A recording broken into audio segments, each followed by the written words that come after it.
बिस्मिल्लाहिर्रहमानिर्रहीम। अस्सलाम वालेकुम स्टूडेंट्स, मेरा नाम इमरान अहमद है और मैं आपका कंप्यूटर साइंस का टीचर हूँ। स्टूडेंट्स, उम्मीद है आप अपने एग्जाम्स की तैयारी बड़े अच्छे तरीके से कर रहे होंगे। स्टूडेंट्स, आज मैं आपको क्लास 9 का जो टेस्ट पेपर नंबर 2 है उसका सोल्यूशन आपको बताऊंगा। और स्टूडेंट्स, इस सोल्यूशन के अंदर हमारे पास जो सिलेबस इंक्लूड है मैं उसके बारे में पहले आपको बता देता हूँ। स्टूडेंट्स, क्लास 9 के जो टेक्स्ट बुक है उसका unit number 2 mean binary system जो है बेसिकली वो इस टेस्ट पेपर के अंदर इंक्लूड है। तो आइए स्टूडेंट्स, फिर आज का जो सोल्यूशन है टेस्ट पेपर का उसको फॉर्मली स्टार्ट करते हैं।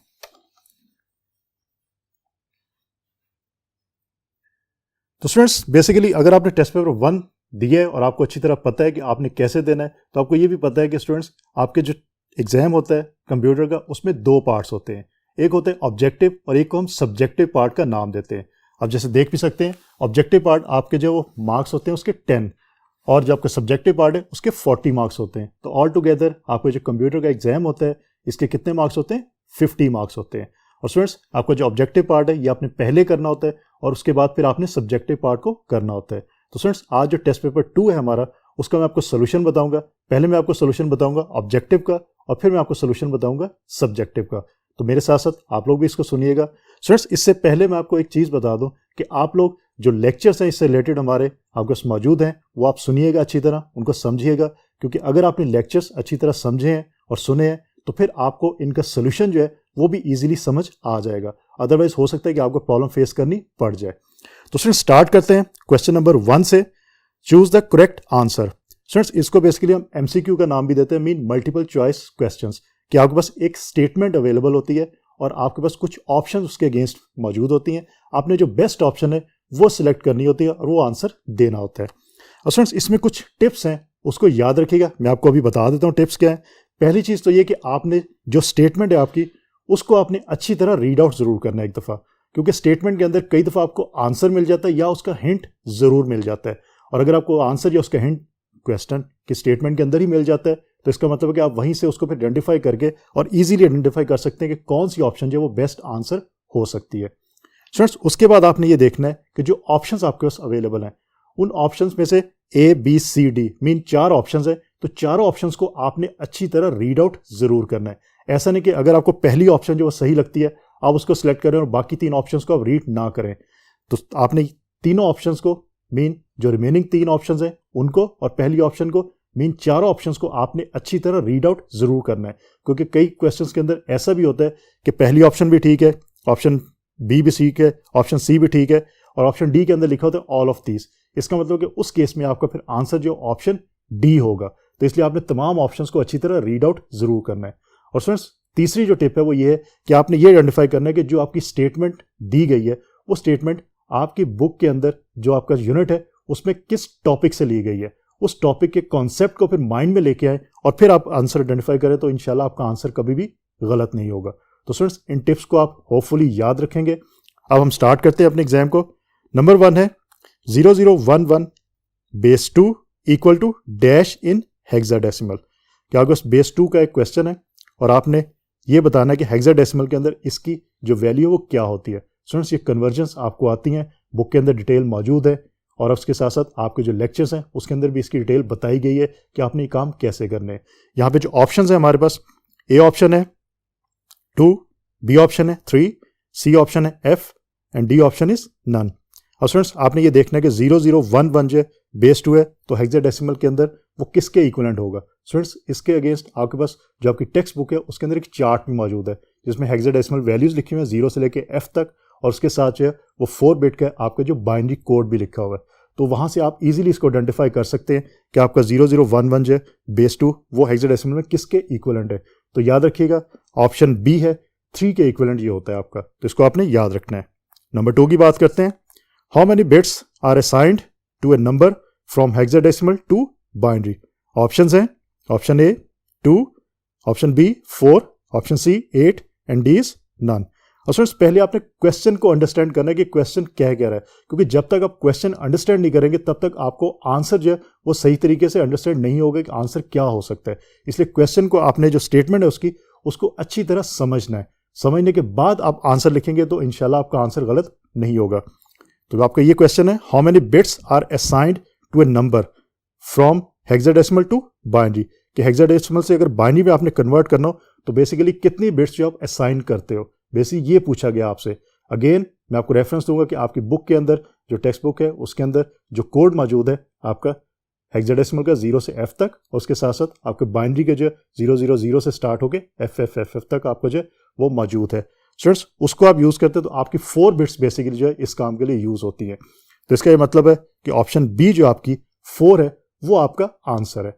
तो इसका मतलब है कि आपने क्वेश्चन को अंडरस्टैंड करना है, क्वेश्चन को अंडरस्टैंड करेंगे तो आपका आंसर जो है वो सही होने के चांसेस ज़्यादा हो जाते हैं। नंबर 3 की बात करते हैं। F is equal to dash in hexadecimal. F किसके इक्वलेंट होता है हेक्साडेसिमल के अंदर? ऑप्शन ए है 11, option B is 15, option C is 12, option D is 10। तो याद रखिएगा F इक्वल होता है 15 के, तो ये आपने अच्छी तरह याद रखना है। नंबर 4 की बात करते हैं। 1010 is equal to dash in hexadecimal. कि 1010 जो वैल्यू है वो हेक्साडेसिमल के अंदर अगर आप उसको देखना चाहें तो क्या हो सकती है वैल्यू? ऑप्शन ए है A, option B is B, option C is C and D is all. तो याद रखिएगा 1010 जो आपकी वो हेक्साडेसिमल के अंदर ए के इक्विवेलेंट होती है। अगेन इसका कोड मौजूद है, आपकी बुक के अंदर मौजूद है, वहां से आप इसको अंडरस्टैंड कर सकते हैं और समझ भी सकते हैं। नेक्स्ट की बात करते हैं हम। Hexadecimal number system consist of how many digits? कि हेक्साडेसिमल जो आपका नंबर सिस्टम है उसमें कितने डिजिट्स आपके शामिल होते हैं? और फ्रेंड्स ये एक ट्रिकी क्वेश्चन है, जरा गौर कीजिएगा इसको। ए ऑप्शन है 15, बी 16, सी 10 एंड डी 2। और फ्रेंड्स यहाँ पे आंसर आपके माइंड में 15 भी आ सकता है और 16 भी आ सकता है। अब सही आंसर कौन सा है? अब आपको पता होना चाहिए कि 0 से लेकर 15 तक आपकी जो वैल्यूज होती हैं, तो इसका मतलब ऑल टुगेदर अगर आप प्लस करें तो 16 आपकी वैल्यूज जो है वो हेक्साडेसिमल के अंदर मौजूद होती हैं। तो इसका मतलब है कि यहाँ पे आंसर आपका ऑप्शन बी 16 आएगा, 15 नहीं आएगा, क्योंकि 0 से आप 15 तक जाते हो। तो 0 को भी अगर आप काउंट करें तो 16 आपकी वैल्यूज बनती हैं और वो वैल्यूज यहाँ पे आपसे पूछी गई हैं, तो ये आपने याद रखना है। नंबर 6 की बात करते हैं। The value for true proposition is, कि आपकी ट्रू जो प्रोपोजिशन है उसकी वैल्यू क्या होती है? ऑप्शन ए है 1, ऑप्शन बी है 0, option C is both and D is none. तो स्टूडेंट्स याद रखिएगा जो ट्रू होती है वो 1 है, इसको आप आइडेंटिफाई इजीली कर सकते हैं, ट्रू मीन 1, और आपकी जो फॉल्स प्रोपोजिशन होती है वो 0 के इक्विवेलेंट होती है। तो ये चीज़ आपने याद रखनी है। नंबर 7 की बात करते हैं। What are you doing is. अब स्टूडेंट्स ये एक सेंटेंस है, आपने ये बताना है कि ये सेंटेंस बेसिकली है क्या। ए है प्रोपोजिशन है, B not proposition, C true and D is false. अब students what are you doing is, अब स्टूडेंट्स पहले आपको ये पता होना चाहिए कि जो प्रोपोजिशन होती है उसकी डेफिनेशन क्या है। अगर आपको उसकी डेफिनेशन पता है तो फिर आप ये आंसर आइडेंटिफाई इजीली कर सकते हैं, अदरवाइज आपको प्रॉब्लम फेस करनी पड़ सकती है। तो स्टूडेंट्स प्रोपोजिशन वो सेंटेंसेस होते हैं जो ट्रू और फॉल्स में जिनका आंसर आ सकता है। अब ये जो क्वेश्चन है आपका what are you doing is, इसका आंसर ना तो ट्रू में आ सकता है ना फॉल्स में, इसके आंसर में डिस्क्रिप्शन आएगी। तो इसका मतलब है कि ऑप्शन बी जो आपकी नॉट प्रोपोजिशन वो इसका एग्जैक्ट आंसर है। तो ये चीज आपने याद रखनी है। नंबर 8 की बात करते हैं। The logical and operator will return 1 if dash is 1. A is both inputs, B at least one input, C no inputs, D all of these. अब स्टूडेंट्स आपको लॉजिकल एंड ऑपरेटर के बारे में पता होना चाहिए कि वो कब आपको वैल्यूज जो है वो 1 प्रोवाइड करता है, जब बोथ इनपुट्स आपकी जो है वो 1 होती है, मीन ट्रू होती हैं। मीन ए इनपुट और बी इनपुट आपकी दोनों ट्रू होंगे तो फिर ही आपका जो है वो क्या होगा, आंसर में भी ट्रू आएगा। तो इस केस में आपका जो आंसर है वो ऑप्शन ए आंसर होगा। नंबर 9 की बात करते हैं। I am a Pakistani and I live in Lahore is. Option A proposition है, ऑप्शन बी कंपाउंड प्रोपोजिशन है, option C not a proposition, D all of these. और स्टूडेंट्स यहाँ पे आप देखिए I am a Pakistani and I live in Lahore, basically आपके 2 sentence है, तो आपकी 2 प्रोपोजिशन है। आई एम अ पाकिस्तानी ये बेसिकली ट्रू और फॉल्स में हो सकता है, आई लिव इन लाहौर ये भी आपका ट्रू और फॉल्स में इसका आंसर आ सकता है। तो इसका मतलब कि दोनों आपकी प्रोपोजिशन है। अब 2 प्रोपोजिशन है और एंड ऑपरेटर को आपने ज्वाइन किया हुआ है, तो इसको हम कंपाउंड प्रोपोजिशन का नाम देते हैं। तो इस केस में आपका जो ऑप्शन बी है आंसर वो आपका करेक्ट आंसर है। नंबर 10 की बात करते हैं। P and Q is A is logical expression, B proposition, C compound proposition, D A and C. और स्टूडेंट्स यहाँ पे जरा गौर कीजिएगा, मैंने आपको शुरू में एक चीज़ बताई थी कि कुछ आपके क्वेश्चंस ऐसे होते हैं जिनका आंसर लास्ट में होता है, लेकिन पहले वाली ऑप्शंस जो आपके पास अवेलेबल होती है उनमें से भी कुछ ऑप्शन सही होती हैं। अब इस केस के अंदर पी एंड क्यू जो है वो आपका लॉजिकल एक्सप्रेशन भी है, मीन ऑप्शन ए भी ठीक है। अगर आप ऑप्शन ए को यहाँ पे सिलेक्ट कर लेंगे तो आपका आंसर गलत हो जाएगा, क्योंकि जो ऑप्शन सी है आपकी कंपाउंड प्रोपोजिशन वो भी ठीक है। इसका मतलब है कि जो डी ऑप्शन है आपकी ए एंड सी वो आपका एग्जैक्ट आंसर होगा। तो इसलिए आपने चारों ऑप्शंस को रीड आउट जरूर करना है ताकि आपको पता हो कि एग्जैक्ट आंसर कौन सा है। तो इस क्वेश्चन के अंदर आपका जो आंसर है वो ऑप्शन डी होगा, ए एंड सी। तो स्टूडेंट्स ये था आपका ऑब्जेक्टिव पार्ट। इसके अंदर 10 आपके क्वेश्चंस होते हैं। अगर 10 के 10 आपके करेक्ट होते हैं तो आपको 10 मार्क्स पूरे इसमें मिल जाते हैं। अब स्टूडेंट बात करते हैं सब्जेक्टिव पार्ट की, जो कि आपका 40 मार्क्स का होता है। सो क्वेश्चन नंबर 2 है आपका, right the short answers of any 4 from the following.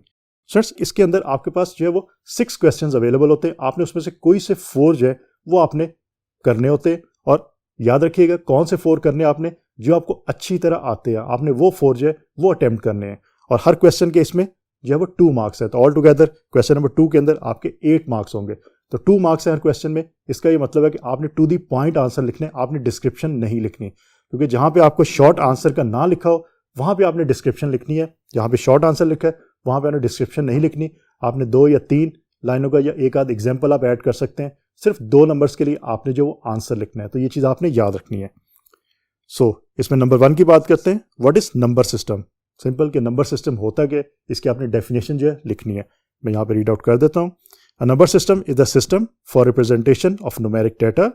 We all are familiar with decimal number system, where each number consists of digits from 0 to 9.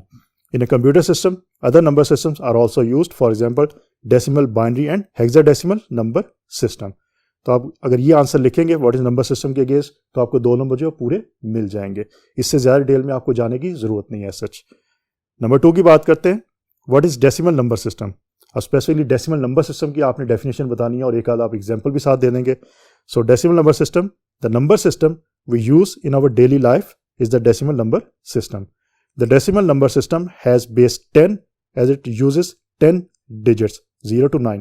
0 to 9 है तो 0 को अगर काउंट कर ले तो आपके 10 डिजिट्स ही बनते हैं। Each position represents a specific power of base 10 as shown in the following examples. For example यहाँ पे 892 की वैल्यू लिखी हुई है, उसके अगेंस्ट आप देख सकते हैं डेसिमल नंबर सिस्टम में अगर आपने उसको रिप्रेजेंट करना है तो कैसे करते हैं। 10 की पावर 0 मल्टीप्लाइड बाई 2 प्लस 10 की पावर 1 मल्टीप्लाइड बाई 9 प्लस 10 की पावर 2 मल्टीप्लाइड बाई 8। तो आपका जो फर्स्ट वन है राइट मोस्ट साइड वो आपका 2 कहलाएगा। 9 वाली जो वैल्यू है वो आपकी 90 हो जाएगी, और 800 तो 892 आप इस तरह इसको रीड आउट कर सकते हैं। तो आप 1 या 2 एग्जाम्पल्स दे सकते हैं। यहाँ पे 2 एग्जाम्पल्स दी हुई है, आप कोई और एग्जाम्पल भी यहाँ पे मेंशन करेंगे तो वो भी ठीक होगी। नंबर 3 की बात करते हैं। What is binary number system? Binary number system has base 2 as all the numbers in this system consist of only 2 digits 0 and 1. Binary से आप अंडरस्टैंड रखिएगा कि 0 and 1. Digital computers use this system to store data. Your name is in the form of alphabets, but for computer, each alphabet has some binary value. For example, the binary value of the letter A is 01000001 and its decimal value is 65. तो students binary system को आपने अच्छी तरह याद रखना है। और students याद रखिए कि बाइनरी नंबर जो होते हैं उनकी बेस आपकी 2 होती है, डेसिमल की बेस आपकी 10 होती है। So what is hexadecimal number system? इसका आंसर देख लेते हैं। Hexadecimal system has total 16 numbers, और स्टूडेंट्स इसकी जो बेस आपकी होती है वो 16 होती है। तो ये चीज़ आपने याद रखनी है। और ये नंबर्स कौन से होते हैं? 0 1 2 3 4 5 6 7 8 9, और 10 की बजाय यहाँ पे A B C D E और F तक वैल्यूज जाती हैं। जहाँ पे आपका A जो है वो 10 के इक्विवेलेंट होता है, B 11 के इक्विवेलेंट है, C 12 के, D 13 के, E 14 के, और F जो होता है वो 15 के इक्विवेलेंट होता है। तो अगर आप ये आंसर लिख देंगे तो आपको 2 नंबर इसमें पूरे मिल जाएंगे। अब सर नंबर 5 की बात करते हैं। यहाँ पे कन्वर्जन है। कन्वर्ट 1101011111 जिसकी बेस 2 है, इसको आपने हेक्साडेसिमल में कन्वर्ट करना है। स्टूडेंट्स अगेन आपकी बुक के अंदर जो इसका मौजूद है चार्ट, उसको आप देखिएगा। उसके अंदर आपके पास हेक्साडेसिमल वैल्यूज एक साइड पे लिखी हुई है, दूसरी साइड पे आपके पास बाइनरी वैल्यूज के इक्विवेलेंट लिखी हुई हैं। तो आप यहाँ से देख सकते हैं। और स्टूडेंट्स यहाँ पे एक चीज़ ट्रिकी है, उसको ज़रा याद रखिएगा।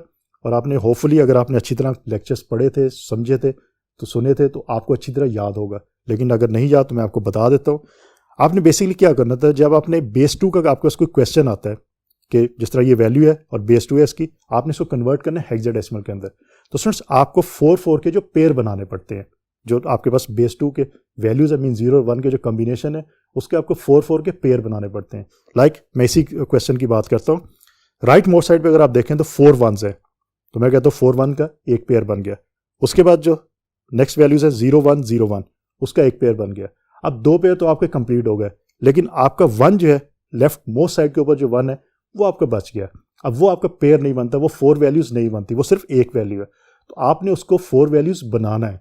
कैसे बनाना है? आप उस 1 के लेफ्ट साइड पे 3 जीरोस ऐड कर देंगे, तो इस तरह आपका वो भी जो है 4 वैल्यूज बन जाएंगी। तो ये चीज़ आपने याद रखनी है, इस तरह फिर आप इसको कन्वर्ट करेंगे, अदरवाइज फिर आपकी कन्वर्जन नहीं हो सकेगी। तो इसी तरह यहाँ पे मेंशन है कि अगर आप 1 के इक्विवेलेंट, आपका जो 1 होता है हेक्साडेसिमल के अंदर वो 0001 के इक्विवेलेंट होता है, ए जो है 1010 के इक्विवेलेंट है, और एफ आपका 111 के इक्विवेलेंट है। तो ऑल टुगेदर फिर आंसर अगर आप देखें तो 1AF जो आपका वो हेक्साडेसिमल में आंसर आ जाएगा इस क्वेश्चन का। तो उसमें ये आपने चीज़ याद रखनी है। नंबर 6 की बात करते हैं, convert A23 base 16 to binary. Again same type का क्वेश्चन है। अगर A23 जो है बेस 16 है उसको आपने बाइनरी में कन्वर्ट करना है। तो A आपका जो इक्विवेलेंट होता है 1010 के इक्विवेलेंट होता है, 2 आपका 0010 के इक्विवेलेंट होता है, और 3 आपका 0011 के इक्विवेलेंट होता है। तो आंसर आपका जो आ जाएगा 101 001 00011 बेस 2 आपका ये आंसर आ जाएगा। तो स्टूडेंट्स इसका ये मतलब है कि जो कोड आपके पास मौजूद है हेक्साडेसिमल और उसके अगेंस्ट जो बाइनरी कोड है वो आपको याद होना चाहिए। उसको याद रखने का तरीका बहुत आसान है, लेक्चर्स के अंदर मैंने बताया भी था कैसे उसको याद रखते हैं। उसको आपने याद रखना है क्योंकि उससे रिलेटेड आपके काफ़ी सारे क्वेश्चन जो हैं वो एग्जाम्स में आ सकते हैं। अगर आपको याद नहीं होगा तो फिर आपको प्रॉब्लम फेस करनी पड़ सकती है। अब क्वेश्चन नंबर 3 की बात करते हैं। Again right the short answers of any 4 from the following. इसके अंदर भी आपका 6 क्वेश्चंस अवेलेबल है, आपने कोई से 4 जो है उनके शॉर्ट आंसर्स लिखने। अगेन आपके इसके अंदर भी 2 मार्क्स का जो हर क्वेश्चन है, तो आपने टू द पॉइंट आंसर लिखने, आपने डिस्क्रिप्शन इसके अंदर नहीं लिखनी। तो पहला क्वेश्चन है कन्वर्ट 156 डेसिमल के अंदर है, इसको बाइनरी के अंदर कन्वर्ट करना है। तो सोल्यूशन आपको यहाँ पे नजर आ रहा है। स्टूडेंट्स मैथमेटिक्स के अंदर आप ये मेथड यूज करते होंगे एलसीएम निकालने के लिए, वही मेथड आप यहाँ पे यूज करते हैं अगर आपने डेसिमल से बाइनरी में कन्वर्जन करनी हो। मीन 156 को आप 2 पे डिवाइड करेंगे और जो रिमाइंडर आता रहेगा उसको आप डैश के बाद लिखते रहेंगे, और रिमाइंडर्स आपके जो वो 0 और 1 की फॉर्म में ही आएंगे जैसा कि आपको नजर भी आ रहा है। तो स्टूडेंट्स अब एट द एंड आपके पास जो आंसर आएगा 156 के डेसिमल के इक्विवेलेंट का, वो आपके पास आंसर आएगा 1001110 और फिर उसकी बेस आप 2 लिखेंगे। स्टूडेंट्स याद रखिएगा आंसर में आपने बेस लास्ट में लिखनी है। अगर आपने बेस नहीं लिखी होगी तो आपका आंसर जो है वो गलत हो जाएगा। तो ये चीज़ आपने याद रखनी है। आंसर लिखा है तो उसके साथ बेस आपने ज़रूर मेंशन करनी है कि ये 2 है, 10 है, 16 है, कौन सी बेस है, वो बेस आपने लास्ट में मेंशन करनी है। तो ये चीज़ याद रखिएगा। नंबर 2 की बात करते हैं। कन्वर्ट 1000001 बेस 2 टू डेसिमल के बाइनरी है उसको आपने डेसिमल के अंदर कन्वर्ट करना है। कैसे करना है यहाँ पे मैंने सोल्यूशन आपको बता दिया, आप सोल्यूशन को देख भी सकते हैं कि 2 की पावर 0 मल्टीप्लाइड बाय 1 प्लस 2 की पावर 1 मल्टीप्लाइड बाय 0 प्लस 2 की पावर 2 मल्टीप्लाइड बाय 0 प्लस 2 की पावर 3 मल्टीप्लाइड बाय 0 प्लस 2 की पावर 4 मल्टीप्लाइड बाय 0 प्लस 2 की पावर 5 मल्टीप्लाइड बाय 0 प्लस 2 की पावर 6 मल्टीप्लाइड बाय 1। अब इसको अगर आप शॉर्ट करें तो आपको पता है 2 की पावर 0 जो होता है वो 1 के बराबर है, 1 मल्टीप्लाइड बाय 1 1 ही आ जाएगा, बाकी आपके 5 जो है वो 0 ही होंगे क्योंकि 0 जिससे भी मल्टीप्लाई होगा उस वैल्यू को 0 कर लेगा, और लास्ट जो आपकी 2 की 6 मल्टीप्लाइड बाय 1 वो 64 होता है। तो आप प्लस करें तो 65 बन जाता है और बेस 10। अगेन इसमें भी आपने बेस 10 लास्ट में लिखना है, नहीं लिखेंगे तो आपका आंसर गलत हो जाएगा। नंबर 3 की बात करते हैं। What is computer memory? Computer memory की डेफिनेशन यहाँ पे आपने मेंशन करनी है। Computer memory is any physical device capable of storing data. Primarily there are 2 types of memory, volatile memory and second is non volatile memory. Number 4 की बात करते हैं।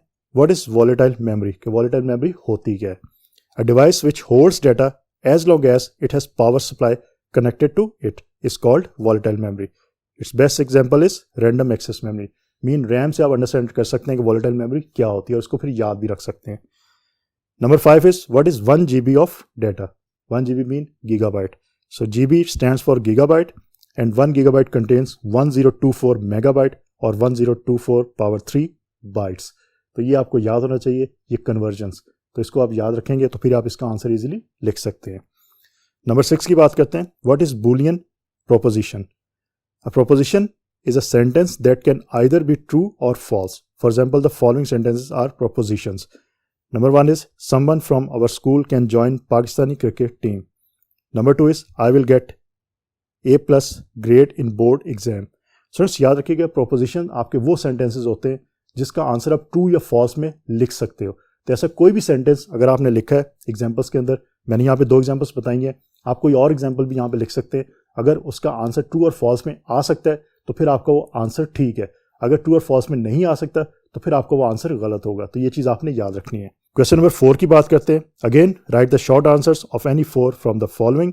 कि आपने इसके अंदर भी 6 क्वेश्चंस है, आपने 4 के शॉर्ट आंसर्स लिखने हैं, मीन टू द पॉइंट आपने आंसर लिखना है, आपने डिटेल में नहीं जाना। और ये भी आपके आंसर जो हैं वो 2 मार्क्स के हैं, तो इसलिए आपने टू द पॉइंट आंसर लिखना है। Number 1 is what are truth values. Truth values, every proposition takes one of 2 values, true और false, and these values are called the truth values. Mean true और false जो values होती है वो आपकी truth values कहलाती है। Truth value is given on the basis of truthfulness और falsity of a proposition. Example है उसकी, assumption है कि P is equal to Islamabad is the capital of Pakistan. You can assign the truth value true to this proposition. अब Islamabad is the capital of Pakistan, ये आपकी proposition है, ये true भी हो सकती है, फॉल्स भी हो सकती है। और इस केस के अंदर अगर आप इसको कोई वैल्यू असाइन करना चाहते हैं, मीन ट्रुथ वैल्यू को देना चाहते हैं, तो ट्रू देंगे क्योंकि ये सही है। नंबर 2 की बात करते हैं, डिफाइन ट्रुथ टेबल। अब ट्रुथ टेबल क्या चीज़ है उसकी बात पूछी जा रही है। A truth table is used to check whether a proposition is true और false. Usually it is used to check the truth value of a proposition where some logical operator is used. इसकी example यहाँ पे mention है, हमने logical operator use किया यहाँ पे और। स्टूडेंट्स आपको पता होना चाहिए कि लॉजिकल ऑपरेटर्स आपके एंड और नॉट है, 3 लॉजिकल ऑपरेटर्स हैं। आप तीनों में से किसी की भी एग्जांपल लिख देंगे, अगर वो सही है तो वो सही हो जाएगा। जरूरी नहीं कि यहाँ पे मैंने और मेंशन किया है तो और ही लिखेंगे तो सही होगा। एंड की आप एग्जांपल देंगे वो भी सही हो जाएगा, अगर नॉट की एग्जांपल देंगे वो भी आपकी ठीक होगी। तो यहाँ पे x और y मीन 2 प्रोपोजिशंस है आपकी x, y, और उसके अंदर लॉजिकल ऑपरेटर हमने यूज़ किया और। अब अगर मैं इसका एक टेबल बनाता हूँ ट्रुथ टेबल, वो ये बनता है आपका x, y और z। मैंने 3 वेरिएबल्स डिक्लेयर कर लिए, x आपकी एक प्रोपोजिशन है, y आपकी दूसरी प्रोपोजिशन है, z आपका रिजल्ट है बेसिकली। तो x और y का पहले कॉम्बिनेशन देख लीजिए, 0 0 0 1 1 0 1 1। 0 का मतलब है कि प्रोपोजिशन फॉल्स है, मीन सेंटेंस गलत है। 1 का मतलब है कि सेंटेंस ट्रू है, ये प्रोपोजिशन आपकी ट्रू है। तो 0 0 का मतलब है कि x भी फॉल्स है और y भी फॉल्स है। 0 1 का मतलब है कि x जो है वो फॉल्स है लेकिन y जो आपका ट्रू है। 1 0 का मतलब है कि x आपका ट्रू है, y आपका फॉल्स है। x y में 1 1 अगर हो तो इसका ये मतलब है कि x भी आपका ट्रू है और y भी आपका ट्रू है। तो स्टूडेंट्स याद रखिएगा, x और y के अंदर आपकी ये होती है कि अगर दोनों आपकी मीन x और y इस केस के अंदर मौजूद है प्रोपोजिशन, दोनों आपकी फॉल्स हो तो फिर आंसर में फॉल्स आता है। जैसे कि आपको नजर आ रहा है कि x भी 0 है, y भी 0 है, तो z के अंदर 0 आ गया। उसके बाद अगर एक भी ट्रू आता है, मीन x या y में से कोई एक भी आपकी स्टेटमेंट या एक भी प्रोपोजिशन आपकी ट्रू हो जाती है, तो आपके रिजल्ट के अंदर जो है वो ट्रू ही आता है। लाइक x 0 है, y 1 है, तो आंसर के अंदर z के अंदर 1 आ गया। x 1 है, y 0 है, तो z के अंदर 1 आ गया। x 1 है, y 1 है, तो z के अंदर 1 आ गया। तो इस तरह आप एग्जाम्पल लिख सकते हैं। नंबर 3 की बात करते हैं, right the truth table for and operator. कि अब अपने एंड ऑपरेटर के लिए ट्रुथ टेबल जो है वो मेंशन करना है। देख लेते हैं कैसे लिखेंगे इसको। x y आपने 2 प्रोपोजिशन देख ली, उसके बाद आपने z के अंदर आंसर स्टोर करवाना है। अगेन कॉम्बिनेशन बना लिया आपने 0 0 0 1 1 0 और 1 1। मीन 0 आपका फॉल्स और 1 का मतलब ट्रू है। तो अगर x भी 0 है, y भी 0 है, तो z भी आपका 0 होगा। अगर x 0 है, y 1 है, तो आपका z जो है 0 है। x 1 है, y 0 है, तो z आपका 0 है। x 1 है, y 1 है, तो z आपका 1 है। तो सिंपल याद रखिएगा कि अगर दोनों प्रोपोजिशन आपकी ट्रू होंगी तभी आपका रिजल्ट जो है वो ट्रू आएगा एंड के केस में। तो ये चीज़ आपने याद रखनी है ताकि आप एग्जाम के अंदर इजीली इसको लिख सको। स्टूडेंट्स अब याद रखिएगा ये क्वेश्चन जो आपके हैं कि क्वेश्चन नंबर 3 जिस तरह आपका है, इस क्वेश्चन को अगर इस तरह का क्वेश्चन आपको आता है एग्जाम के अंदर तो इसको लाजमी सॉल्व करें, क्योंकि इसके अंदर आप अगर ये सही लिख देंगे, टेबल सही बना देंगे, तो आपको पूरे नंबर मिल जाएंगे। इसमें डिस्क्रिप्शन की बात ही नहीं है, आपने कोई चीज़ डिस्क्राइब करनी नहीं है। तो इसलिए इन क्वेश्चंस को आप लाजमी कीजिएगा ताकि आपको नंबर जो है वो कंफर्म पूरे मिल सके। नंबर 4 की बात करते हैं, define logical expressions. We get a logical expression when some logical operator is applied to the boolean propositions. For example P and Q, not P or Q, P or Q, etc. etc. Truth tables of these propositions are according to some logical expressions. तो students इस तरह आप logical expression को जो define कर सकते हैं easily. Number 5 की बात करते हैं, convert ABCD base 16 to binary. Mean आपने हेक्साडेसिमल को बाइनरी के अंदर कन्वर्ट करना है। ए की वैल्यू आपको पता है 1010 है, बी की 1011 है, सी की 1100 है और डी की 1101 है। तो आपका जो आंसर आएगा ABCD बेस 16 बाइनरी के अंदर 10101111001101 और अगेन याद रखिएगा आपने बेस जो है वो ज़रूर लिखनी है। तो यहाँ पे बेस 2 आप लिखेंगे तभी आपको आंसर के नंबर मिलेंगे, अदरवाइज आपके नंबर माइनस हो जाएंगे। नंबर 6 की बात करते हैं, what is compound proposition? When two propositions are combined by using logical operators, the compound proposition is found. Simple example देख लेते हैं। एक एग्जाम्पल है today is Monday, second one is I am in school. अब आपकी ये दो propositions हैं, then today is Monday and I am in school is a compound proposition. अभी आपकी दो डिफरेंट प्रोपोजिशंस है, हम इसको अगर लॉजिकल ऑपरेटर्स के थ्रू कंबाइन कर देते हैं तो इसको हम कंपाउंड प्रोपोजिशन का नाम दे सकते हैं। जिस तरह यहाँ पे मेंशन है कि today is Monday, and operator use किया and I am in school, ये आपकी कंपाउंड प्रोपोजिशन बन जाएगी। तो इस तरह आप एग्जांपल कोई भी दे सकते हैं यहाँ पे। तो याद रखिए प्रोपोजिशन वो सेंटेंस हो जो आपका ट्रू या फॉल्स हो सके। आप कोई भी सेंटेंस यूज कर सकते हैं यहाँ पे, जो मैंने यहाँ मेंशन किया आप जरूरी नहीं यही करें, कोई भी सेंटेंस कर सकते हैं मेंशन, लेकिन वो सेंटेंस या प्रोपोजिशन आपकी ट्रू या फॉल्स हो सकती हो, ये चीज़ याद रखिए, अदरवाइज फिर आपकी वो प्रोपोजिशन नहीं होगी। तो फ्रेंड्स आप क्वेश्चन नंबर 5 की बात करते हैं, attempt any two from the following. और फ्रेंड्स यहाँ पे शॉर्ट आंसर की बात नहीं हुई, इसका मतलब है कि यहाँ पे आपने क्या करना है, जो भी क्वेश्चन है उसके आंसर को डिटेल के अंदर मेंशन करना है। और क्योंकि आपने 2 क्वेश्चन के आंसर देने, आपको मौजूद जो क्वेश्चन होते हैं जो आपको अवेलेबल होते हैं वो 3 होते हैं, 3 में से आपने 2 क्वेश्चन के आंसर देने और एक क्वेश्चन आपका 8 मार्क्स का है। तो 8 मार्क्स के लिए आपको कुछ लिखना पड़ेगा, तो इसलिए आपने डिस्क्रिप्शन जो है वो जितनी आपको पता हो उस स्पेसिफिक टॉपिक के बारे में वो आप यहाँ पे मेंशन करेंगे तो आपको फिर पूरे नंबर मिल सकते हैं। Number 1, write a note on computer memory and data storage. तो सबसे पहले मेमोरी की बात करते हैं। Computer memory is any physical device capable of storing data, primarily there are following 2 types of memory. अब इसके अंदर आपने जो मेमोरी की टाइप्स हैं उसके बारे में बात करनी है। पहली आपके पास वॉलेटाइल मेमोरी जिसको हम प्राइमरी स्टोरेज का नाम भी देते हैं, और दूसरी आपके पास नॉन वॉलेटाइल मेमोरी जिसको हम सेकेंडरी स्टोरेज का नाम देते हैं। वॉलेटाइल मेमोरी की बात कर लेते हैं। A device which holds data as long as it has power supply connected to it is called volatile memory. Its best example is random access memory, या इसको हम in short RAM का नाम भी देते हैं, which holds memory only as long as it is connected to power source. As soon as the power supply is disconnected, all the data in RAM is cleared. और second one is non-volatile memory, या इसको हम secondary storage का नाम भी देते हैं, a device which can hold data even if it is not connected to any power source is called non-volatile memory. The typical examples for non-volatile memory are hard drives, flash drives, and memory cards installed in cell phones. Even if you turn off your PC, the data in your hard drive or flash drive stays intact. तो सिर्फ basic जो difference है वो आपको याद होना चाहिए, फिर आप ये डिस्क्रिप्शन इजीली लिख सकते हो। नंबर 2 की बात करते हैं।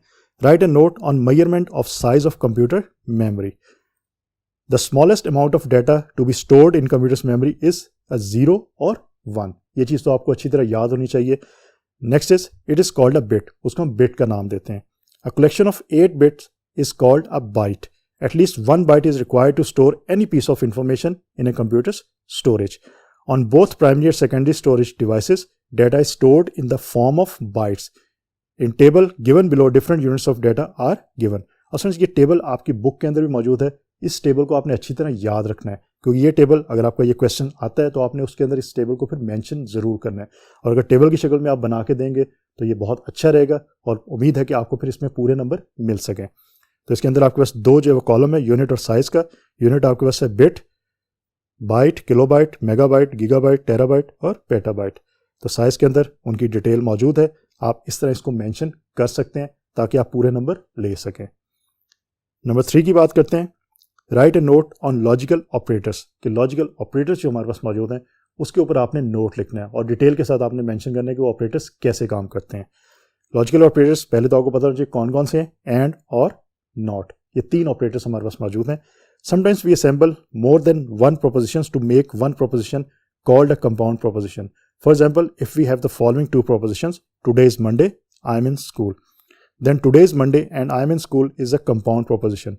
truth value of the compound proposition depends upon the truth values of the individual propositions and the logical operator used to connect the propositions. Students, यहाँ पे ये बेसिकली बताया गया कि आपकी जो कंपाउंड प्रोपोजिशंस होती हैं वो बनाने के लिए आपको लॉजिकल ऑपरेटर्स की जरूरत पड़ती है, जो एग्जांपल यहाँ पे एक बता भी दे. In this example, and is a logical operator. Three most commonly used logical operators and, or, and not are discussed here. अब अपने इन तीनों की डिस्क्रिप्शन यहाँ पे बतानी है, क्योंकि आपका ये 8 मार्क्स का क्वेश्चन है, तो आपने डिस्क्रिप्शन बताएंगे तो आपको नंबर्स मिलेंगे, अदरवाइज फिर आपको नंबर्स नहीं मिलेंगे. तो एंड ऑपरेटर की बात करते हैं. If you use and operator to connect 2 or more propositions, then the compound proposition is true only if all the connected propositions are true. And operator can also be denoted by dot symbol. It means that P and Q may also be written as P dot Q. तो ये 2 से 3 जो आपको keywords हैं यहाँ पे नजर आ रहे हैं, ये आपको याद होने चाहिए, फिर आप जो है वो इसकी डिस्क्रिप्शन इजीली लिख सकते हो. Second one is OR operator. We can also use OR operator to connect 2 or more propositions. For example, today is Monday or I am in school. In case of OR operator, the compound proposition is true if at least one proposition is true. In other words, the compound proposition is false only if all the propositions are false. OR operator can also be denoted by a plus symbol. It means that P or Q may also be written as P plus Q. और students, इसमें आपको basic concept and और का, और अभी not की बात करते हैं, इसका होगा तभी आप इसकी डिस्क्रिप्शन लिख सकते हैं. तो ये कॉन्सेप्ट आपको अच्छी तरह होना चाहिए. नॉट ऑपरेटर की बात करते हैं. The logical operator not is not a connector, but it is used to negate a proposition. For example, if P is equal to today is Monday, then not P means today is not Monday. तो ये very simple, इसको आप easily याद रख सकते हैं. ये सिर्फ निगेशन करता है, ये कंपाउंड प्रोपोजिशन नहीं बनाता. जिस तरह आपके एंड और ऑपरेटर बनाते थे, नॉट आपकी सिर्फ निगेशन करता है कि अगर येस है तो वो नो हो जाएगा, नो है तो वो येस हो जाएगा. लाइक टुडे इज मंडे, तो अगर आप नॉट पी की बात करते हैं, इसका मतलब today is not Monday. So with not operator, a true value becomes false and vice versa. Not operator can also be denoted by a not symbol. It means that not P may also be written as not P. तो symbol ये use होता है, ये भी आपको यहाँ पे दिखा दिया मैंने. तो स्टूडेंट्स, इस तरह आप जो है आंसर इनका लिख सकते हैं. अब स्टूडेंट्स, ये था आपका सब्जेक्टिव पार्ट कंप्यूटर का, जिसके अंदर हमने ये देखा कि अगर हमारे पास डिफरेंट क्वेश्चंस अवेलेबल, हमने उनके आंसर्स लिखने हैं तो किस तरह लिखने हैं. स्टूडेंट्स, अब इसमें आपके पास चॉइसेस भी अवेलेबल होती हैं कि आपने तमाम क्वेश्चंस के आंसर नहीं देने, चॉइस लेनी है. अब चॉइस आपने जो है वो इंटेलिजेंटली आपने उसको जो है कंसिडर करना है कि कौन सी चॉइसेस आपने सॉल्व करनी है. और मैंने आपको बता भी दिया कि चॉइसेस को सॉल्व करने के लिए आप कौन सा मेथड यूज़ कर सकते हैं. कोशिश कीजिए जो आपको आंसर्स अच्छी तरह आते हैं उन्हीं आंसर्स को आप लिखिए, जो आंसर आपको अच्छी तरह नहीं आते उनको आप चॉइस में फिर छोड़ दीजिएगा. तो स्टूडेंट्स, होपफुली जो आपको जो आज टेस्ट नंबर 2 का सलूशन मैंने आपको बताया, ये आपको अच्छी तरह समझ आ गया होगा. तो स्टूडेंट्स, इंशाल्लाह फिर नेक्स्ट टाइम नए टेस्ट पेपर के साथ दोबारा मुलाकात होगी. अपना बहुत सारा ख्याल रखिएगा. अल्लाह हाफिज़.